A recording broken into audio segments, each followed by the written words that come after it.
Basically, I have contact with a lot of Muslims, a lot of Muslims. It's really sad for me, it's hard for me because alhamdulillah, like, you lot was born into Muslim families, yeah? And I know, alhamdulillah, it looks like everyone here, mashallah, is on Deen and so forth, but you hear a lot of cases and you hear a lot of fitna kind of around, so obviously it must be stuff growing up in this Western world. It must affect us all. So what I'm basically gonna do, yeah, is that I want you to really ask yourself, like, how much do you believe in this Deen? Like, I don't know if you lot have heard the term, forgive me if you have, but Tawheed. Basically, Tawheed, yeah, is about understanding who Allah is, yeah, in all His different attributes, yeah. But it's not just about reading about it. Like, for example, we have certain names and attributes of Allah that we all know, but it has to change from just being fairy into actually being literal in your life. For example, like everyone in this room, we all know that Allah is Al-Hakim, yeah? We all know that Allah is Al-Hakim, the most wise. Al-Basir, you know, the all-seeing. Al-Samir, the all-hearing. We all know this, but when you look at Muslims, yeah, in day-to-day life, it's like, it doesn't really mean much. Because, like, right now, this second, I'm talking, right now, hundreds of brothers, right now, this second, there's a brother right now in court, yeah, and he's gonna go to jail for like 40 years, because that brother, Abdul or Ali or whatever his name is, somehow that brother that was born into a Muslim family whose father worked and mother, you know, looked after him, somehow that guy ended up robbing a bank and shooting people. I mean, shooting people in the face, yeah, and actually hurting them. Like, and right now, this second, there's a sister somewhere, lots of them, right now, staring at a pregnancy test, right now, I mean, right now, even in this area, staring at a pregnancy test, yeah, hoping it's negative and it's positive, and she's pregnant, yeah, and she knows as soon as her parents find out, she's gonna get kicked out, and she's crying, like right now, and she was born into a Muslim family, yeah, that cared for her. And some of these are even like hijabis and niqabis and so forth, so something's going on. Because if we believe as Muslims, if it wasn't just fairy in our head that God is the most wise, the all-seeing, the all-hearing, and that what He's saying is the truth, we wouldn't be wandering off, yeah, and robbing banks, and sisters wouldn't be going out there and getting pregnant out of marriage. So something in between, yeah, being born and your teenagers, something's going wrong. And I think what it is, that's why I'm glad that I was born into a non-Muslim family. Because being born into a non-Muslim family and living in this dark dunya without Islam, no one can pull the wool out over my eyes. Like, no one can show me these music videos and make me think there's something out there that I'm missing. Because I've lived it, and I know from a male point of view and a female point of view, there's nothing better on this earth than Islam. And also even from a hostile point of view, living with women, you know, having all the freedom in the world. So it must be one of things.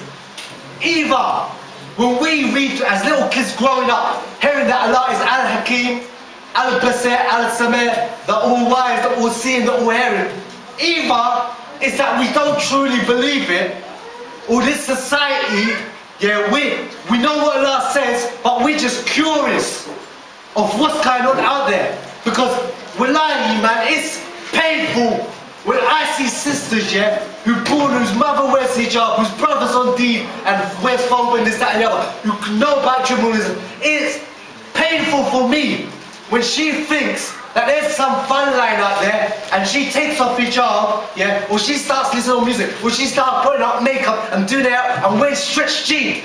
Because in my head, I've seen this movie 1,000 times.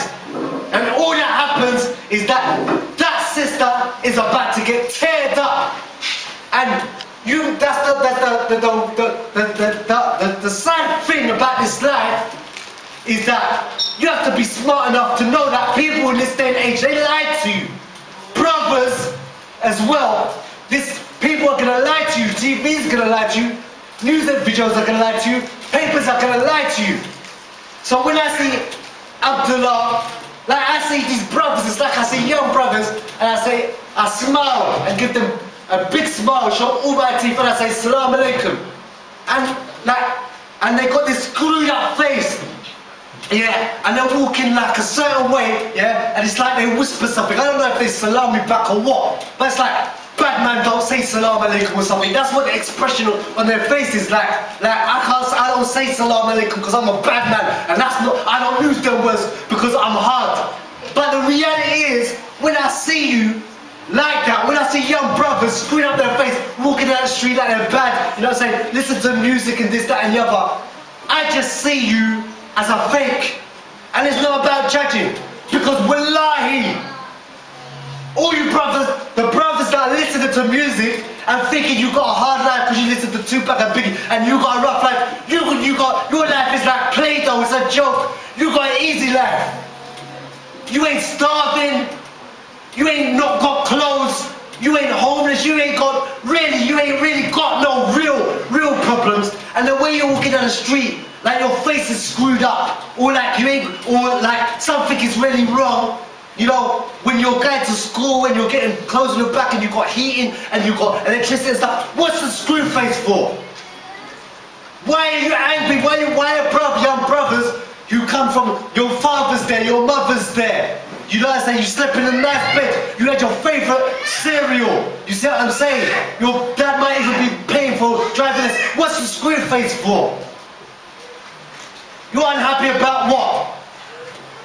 You don't have food, you don't have drink, so what's the screw face for? No, where's this? Like, you got a nice life, but you listen to raps about beefs over here and beefs over there, and somehow you put yourself in that picture. I don't know how, but somehow you put yourself in that picture and you walk down the street with a screw face and you walk like you're bad or something.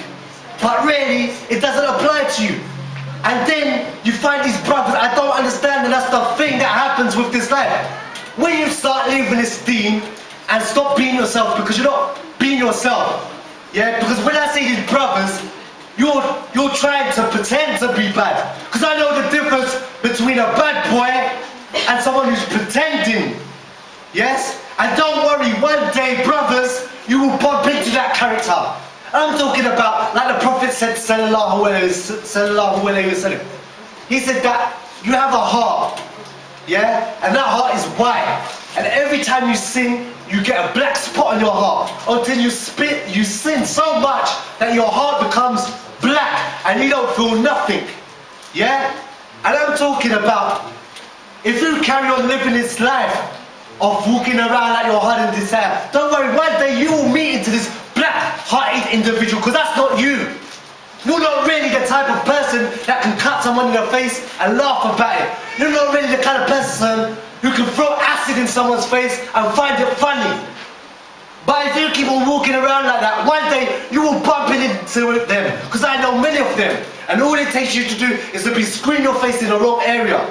But what I'm just trying to say is that when the brothers, they start watching music videos and then they start trying to actually live that life in their life, then it's madness, and it makes you look foolish to converts. Why?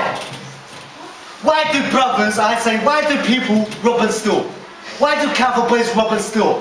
Why do they do these things? For money. But you know something? These guys are scared. You know why they're scared? Why do you do it for money? You do it for money so you can get stuff. Okay, let's be real. Say you do rob banks and this, that and the other. What's the most you're gonna get out of that money? You ain't gonna get a house, forget that, that's Walt Disney, like, dreaming stuff. You're not gonna get 350,000 and get a house. You ain't gonna get 300, you're not getting a house. So when you do these crimes and stuff with the brothers that are getting into this, what are you gonna get out of that? At most you'll get a fat car. That's it. Yeah?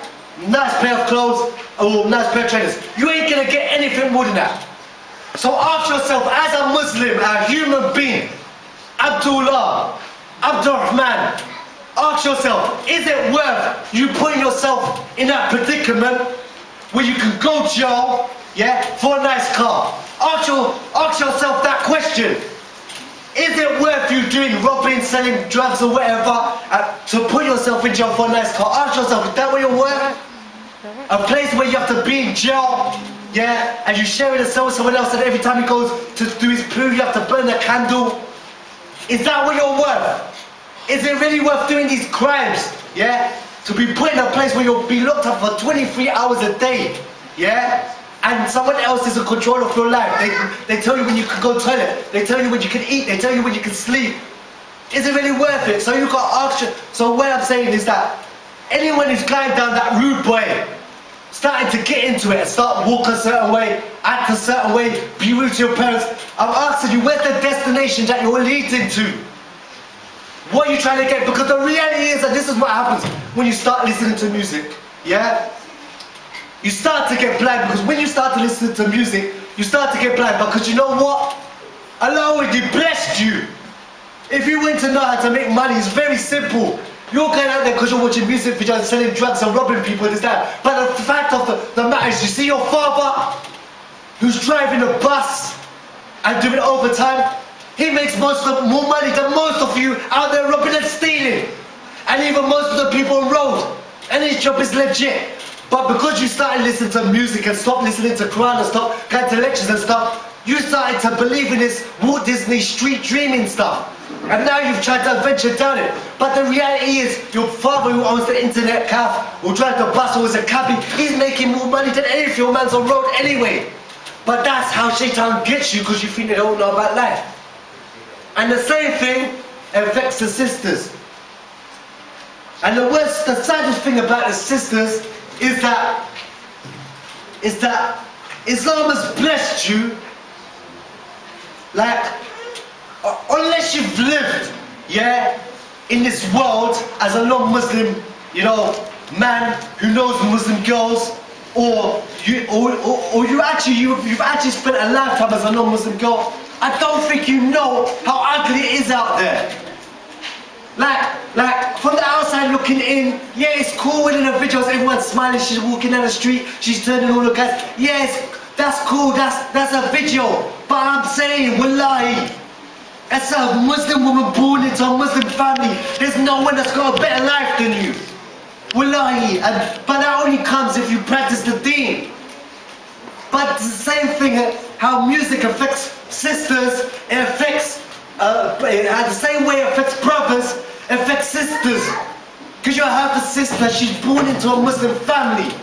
You know, her father and mother are there, 35, 40 year, 25 year marriage. You know, but then same thing as well, I don't know.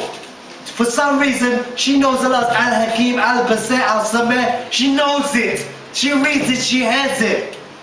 But for some reason, because she starts listening to music and watching all these American top models and all this stuff, Shaitan says, say, boy, do you know what? You're quite pretty.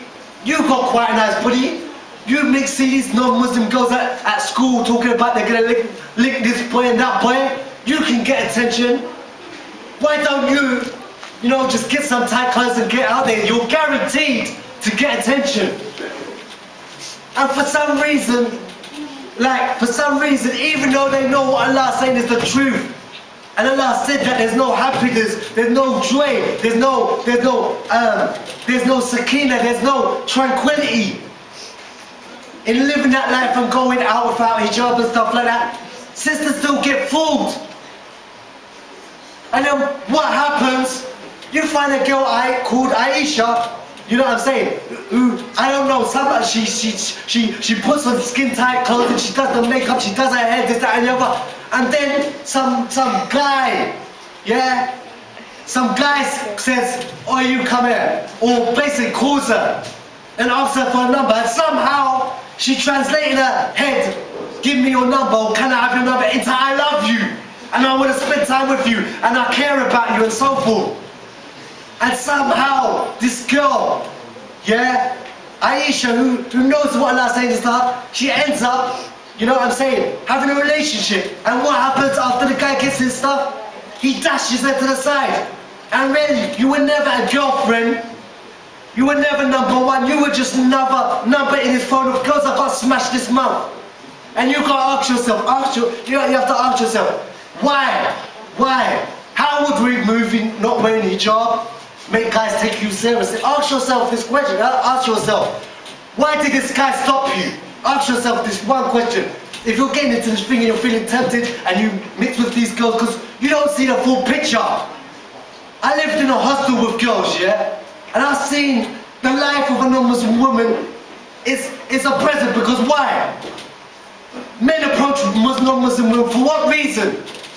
Like when a Muslim brother, when he's gonna get married, yeah, he wants to know the answer to, he wants a sister that does 4 things first. Before he even thinks about Islam, when a brother on Deen is going to get married, he wants to know 4 things. Does she understand Tawheed, the basics of Islam? 1. 2. Does she wear hijab? You know what I'm saying? Is she confident? Is she proud in hijab? Does she feel like a queen wearing the Islamic garments? 3. Is she a sister that has the hijab but also has shyness and so forth, and she knows what a Muslim woman really supposed to be like? No point being on Facebook in hijab and stuff like that with some Spider-Man, was it Abaya and Marilyn Monroe powdered out lips, you know what I'm saying, and placing a hand on their hip and this, that and the other, calling yourself fly hijab, you hot stuff. That's not a Muslim woman. Like, he wants to know, does she have the Tawheed? Does she have the hijab? And does she have the shyness? Yeah? And does she actively study Deen? And I'm not just talking about going to the talks and that. I'm talking about, she knows who the ulama are. She knows people like Al-Albani, Bin Baz, you know, Sheikh Uthaminas. Like, she knows who the ulama is. She gets a pen of paper and she goes, like, he wants to know, and then what she looks like coming to it. Yeah? But if she's fantastic, looks, you know what I'm saying, body, whatever, this, that, but she ain't got the Tawheed, she ain't got the prayer, she ain't got the hijab, she ain't got the chant, forget it. Why? Because as we know, yeah, this is not just my girlfriend, this is going to be the teacher of my child. And as we know, Muslims are not great fans of contraception. So it's like, you know, this is not just someone to have a relationship with. This is someone who's going to educate my child. This is someone I'm going to spend the rest of this life and the next life in general with. You know what I'm saying? So she has to know a bit more than, you know what I'm saying, EastEnders and Coronation Street and, where's it, X Factor and all this stuff. So the whole thing is that that's how a person on Deen looks on things. And same thing with a sister looking for a brother and so forth. But non-Muslim man, when he approaches a reason, what's the first reason? Them jeans are tight, them jeans are tight, that top is tight, that top is tight. It's got nothing to do with anything about your personality. Because how do you get to know a person's personality from a one-night stand? Because that's what it is. So all it is, this is the reality of it. If you really believe, yeah, in this religion and in this book and in this religion, you would know that when Allah says that there's no joy in that life, and there's no, how can I say, there's no sakina and tranquility in removing your hijab and being a girlfriend or being whatever he tells you you are, then you would know from day one. But what it is we don't really, we're only believing in fair and so forth. So the whole thing is this, is that at the end of the day, you're going to ask yourself, and you have to ask yourself as well, the mindset of this guy that you're going to get into a relationship, yeah? Like, people will lie to you. Because you may be pretty, but because a boy approaches you and he tells you he loves you, yeah? Doesn't mean he loves you. Like, you got to ask yourself, yeah, he thinks you're nice. Yeah, he thinks about 5 girls in a music video in phones, yeah, are nice as well. Like, do you really think, ask yourself, this guy, before he met you, do you think that what this guy was doing, that this guy was walking down the street and whenever he saw a girl, he used to lower his gaze? Yeah, and he never used to look at women, and he was a virgin. And then what happened is one day, you and him happened to be walking down the same street. He dropped his phone by accident, and he was he dropped his phone by accident. And then he was picking it up, and as he was picking up his phone, and he was looking about where to walk, he saw you. And then what? White doves came out, and then the white sky came out, and then everything started moving in slow motion, and everything else started looking blurry, and you were the only thing. Do you think that's really what happened? Or do you think that this guy was just walking down the street like normal guy in uni, guy in college, guy at work, yeah? And then you came past and he said, can I have your number? You look nice. And then you got all embarrassed and your head started getting giddy and stuff like that. And he took your number and he sent you a text message and you're sleeping with you're reading it about 15 times at night time. Yeah, I really care about you. I'm thinking about you. I can't wait for this time. You don't know that same text message got sent out to about 5 other girls. And you're all just reading it. I wish I had split screen so all 5 of you just reading it. And the worst thing is that you have to ask yourself, see, as a Muslim girl named Aisha or Fatima or Khadija, like you should have some self-worth, man. Like you should, that's what I'm trying to say. If you don't read the Quran and the Sunnah, yeah, or about the female companions, yeah, how are you gonna know how much you're worth? How are you gonna know? Like your mum, she knows her worth. Yeah? Your mum, alhamdulillah, your mum, she got a 35-year marriage, a 40-year marriage, a 50-year marriage, whatever it is. And trust me, she didn't get it from taking off her hijab and putting on tight jeans. Yeah? So, like your mum knows who she is, because she looks for what she is according to the Quran and Sunnah. But you have to ask yourself, how much am I worth? Please ask yourself, whether you're knowledgeable or not, which Muslim female, which Muslimah named Aisha or Fatima, yeah, really, yeah, has it within herself to actually think, yeah, okay, I'm gonna do up my hair, yeah, I'm gonna put lipstick on, yeah, I'm gonna go to a shop, I'm gonna buy the tightest jeans, yeah, and then what I'm gonna do, I'm gonna go outside and hope that guys look at my bum, yeah, and chat me up. Like I'm a witch sister that really believes in Tawheed, yeah, and believes really that she was created, because we're Muslims, but we use that word so much that it becomes redundant. A Muslim, yeah, a Muslimah is a female submitted to God.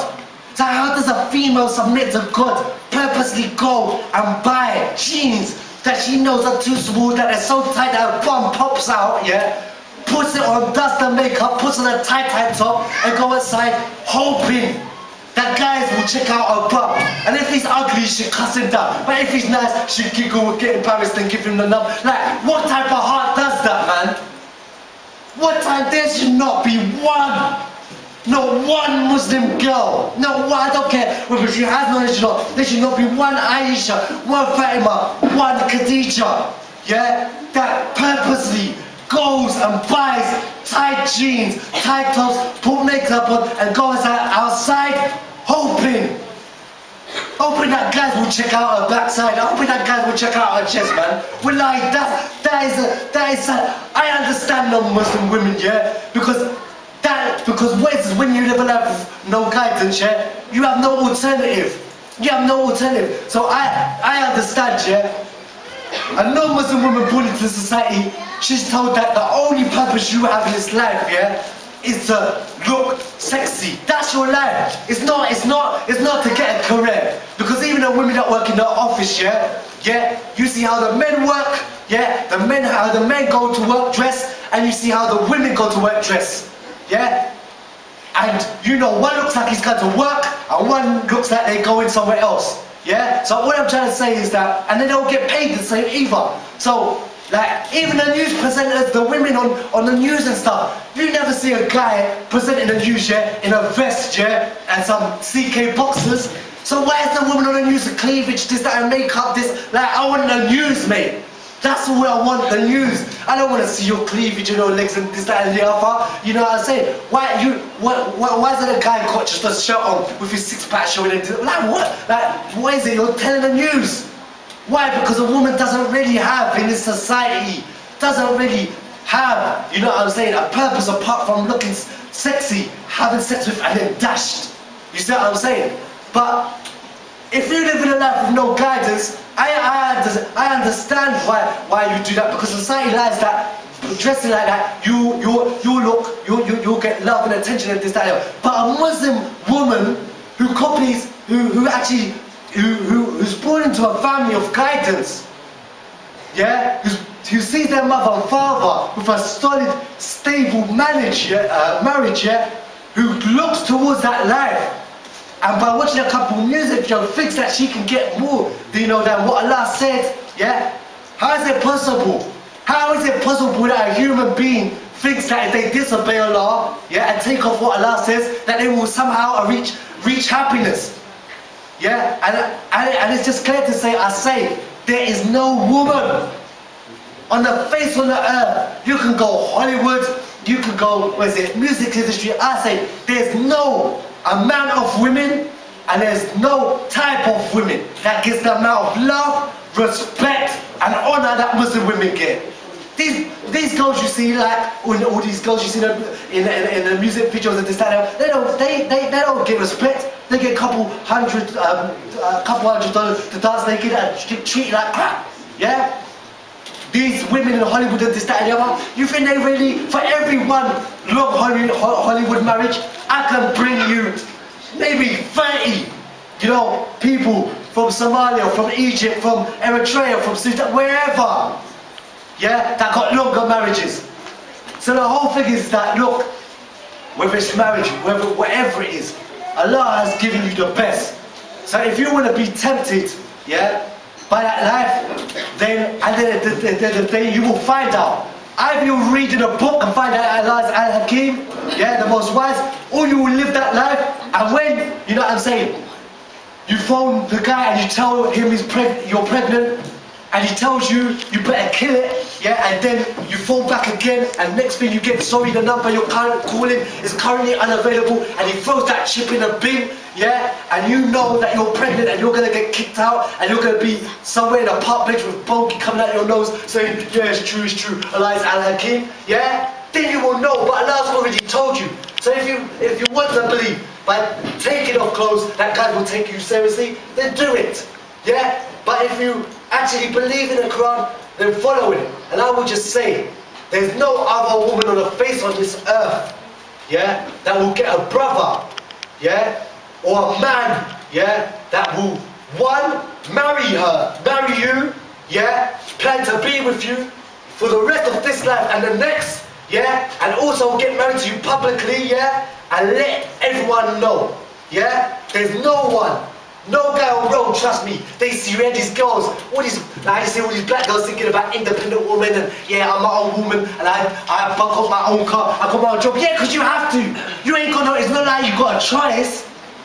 If you don't get a job and you're not independent, you will starve and you will die. Because ain't no man who believes the purpose of life is to be P. Diddy or whoever's out now, yeah, whose life is to make money and sleep with different girls every week. Ain't no man gonna leave that life just for you. So at the end of the day, I would just say is that the Deen has blessing it. Inshallah, this Deen don't have to be a burden. You have to find something you love in this Deen, and you have to, inshallah, follow it. And I would just say, because more brothers have come now, is that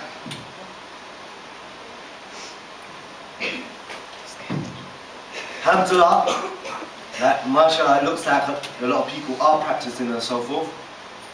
But like I said, there's a difference between practicing this Deen, watching a couple YouTube lectures and so forth, and being a serious Muslim. Because nowadays you find two types of people on Deen.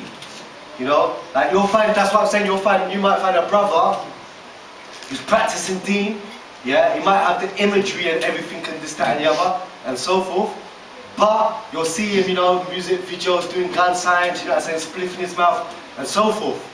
Yeah, same thing like Facebook and Twitter, you'll see sisters like hijabi, you see what I'm saying, and so forth, basically, you know what I'm saying. I don't know, just doing like sexual poses and stuff in the profile pics and stuff like that. And so forth, and swearing and posting music videos. Like if you're a hijabi and you're posting music videos like about clubbing and stuff like that, you've obviously missed the point. Like if you're, and also as well, yeah, like a hijabi or, you know what I'm saying, or niqabi who watches, and I'm not just trying to be funny, who watches like America's Top Model, like you have some psychological issues, because the whole thing is that's the complete opposite to you.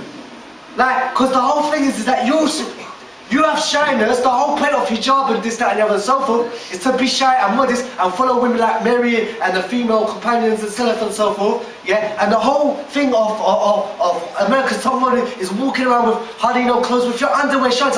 So how can you love them both? You can't love, you know what I'm saying, Beyonce and Rihanna and Aisha and Khadija. You can't love them both.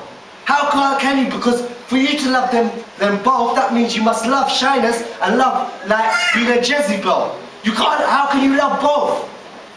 So the whole thing is that you have to just decide. We have to decide. Myself, we all have to decide what we want to do, because it's no point having the apparel, yeah, and not having the actions that goes with it. Because I'm gonna go into my grave, and you're gonna go into your grave. And when you go into the grave, you will know, you know what I'm saying? You know the questions that are going to be asked. You're going to be asked, who is your Lord? Who is your prophet? Yeah? Yeah? And what is your religion? But the whole thing is, you're not going to speak, yeah? Because a non-Muslim could say, who was worshipping Jesus or believing in God that rested on the 7th day or 6th day, they can say the words easy. You could say the words, but it's going to be what your life attested to. So this is what I'm basically going to say. We have to take ourselves to account before we get taken to account. Because if we die and we go into the grave, yeah, and we had beard, like I had like beard and stuff like that, but what I'm doing, I'm laughing and giggling with girls over sisters in hijab and on the net and stuff like that. You know what I'm saying? How can I say? I'm posting music videos and so forth about with naked girls and this, that and the other. When I go into the grave, or I walk down the street like a bad boy with a screwed up face, when I go into that grave, I'm not going to be able to answer them questions, even if I look like I've got everything. Yeah? And that's the thing about this life here.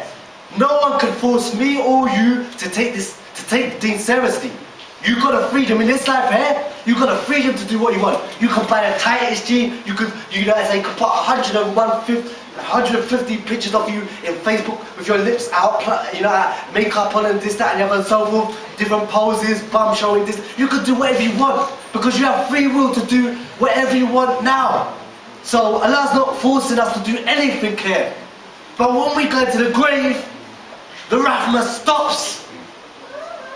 This is when the rahmah, for all the brothers that are like in one foot in the mosque and the other foot in Grand Daily, this is where the reality stops, and this is where I'm going to basically close.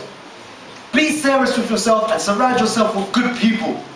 Because it's not about looking like you're on Deen and so forth, yeah? I'm not saying if you're off Deen, yeah, and you don't have the parents and you've got good manners and stuff, that it's going to be okay. But I'm saying this, once we die and go into the grave, the rahmah is over. The mercy of Allah is over, unless you were on Deen and you took it seriously. And this is the thing why I practice Islam after being a Muslim. Because I don't really care about guys and this, that, and the other. If I've got a problem with someone, I don't get into a fight or anything now. If I don't have a problem with guys, we're just human beings, we'll have a fight. One of us will kill each other, that's it. But I know something. The next life, yeah, is blessings for the people that obeyed Allah with their free will, or is punishment for the people who don't. So either, before you die, you get all that Grand Daily stuff, that rude boy, gun sign and all that stuff, and all that slang and all that stuff out of your life now, or when you die, Allah takes that out of you. Same thing. All that sexy hijabi stuff and niqabi stuff, like some sisters, they cover everything, but then they try and make, I don't even know how they do it, they try and make their eyes look sexy and stuff like that. Like that picture you look at, you think, what are you trying to say? And so forth. So, like, wherever it's the sexy, the America's Top Model and this, that, and the other, wherever it is, that stuff has to come out. Your walk, your talk, it has to come out before you die. Because nothing goes into Jannah, yeah, until it's purified. And me, I know my reality, yeah? I know my reality of what I can take and what I can't take and what I can't do with. And I'm not bothered about men or human, Allah's creation on this, like human men. I'm not bothered about that. But one thing I'm scared of, and one thing I know I can't handle, or no brother in here or sister can handle, is the angels that Allah has waiting for us. And I'm not shy about talking about paradise and hellfire and the angels and devils, because I believe in this Deen. I don't care if everyone in this room didn't give a damn. I believe in this Deen. I believe in Muhammad, I believe in paradise, I believe in hellfire. I know this stuff is gonna happen. Yeah? And I know there's nothing in the dunya worth not following this Deen. Because I believe that angels, the size of Angel Jibril, yeah? And you have to read about this stuff, because only by seeking knowledge, yeah, will you be inspired to practice and will you have confidence in this Deen. Because when I, as a guy, when I converted to Islam, when I was just trying to go to these Deen, smoking weed and listening to tunes and trying to pray this, that, and the other, when I read certain things, it moved me and it scared me. And I had knife put in my face before, yeah?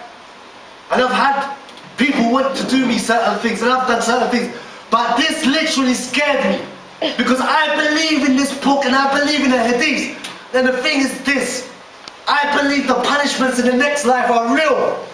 And I believe what Muhammad said. And what did Muhammad, for the Muslims, for the brothers that are walking around like rude boys with screw face and going around bullying people and robbing people and licking down men and robbing banks, I got this to say to you.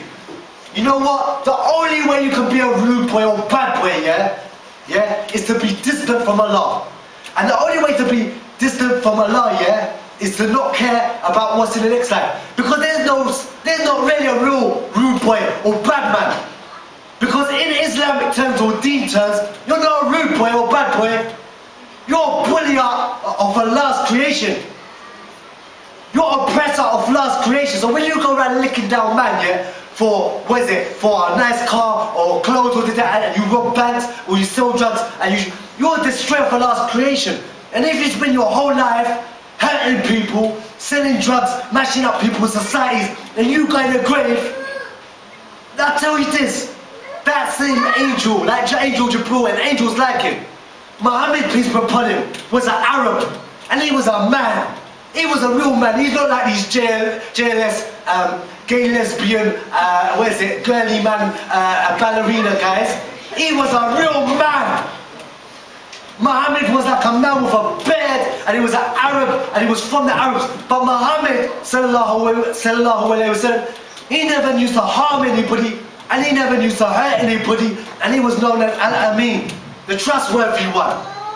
But Prophet Muhammad, the person that used to keep his ties and used to be nice to people, the day that Jibril came to him, he was scared.